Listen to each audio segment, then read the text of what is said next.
Masak 30 minit, menu-menu buka puasa Cina Star episod terakhir.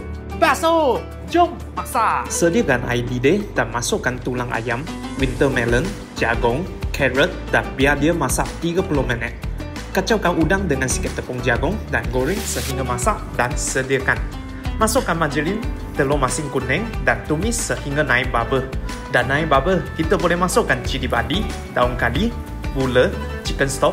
Masak sehingga sepati pun boleh masukkan udang. Masak sehingga wangi pun boleh dihidangkan. Masukkan sikit minyak dan gorengkan telur sehingga 70% masak dan sediakan. Masukkan sikit minyak lagi, tomato, bawang putih, tumis sehingga tomato jadi layu. Kemudian boleh masukkan air, sos tomato, garam, gula dan chicken stock. Masak dia 5 minit jadi tomato betul-betul jadi lembut. Pun boleh masukkan air tepung jagung dengan telur. Masak sehingga sepati lagi pun boleh dihidangkan. Last sekali, jangan lupa tabur dengan sikit spring onion. Untuk sup pula, tambahkan sikit garam, chicken stock dengan red date. Masak sehingga didih pun boleh dihidangkan.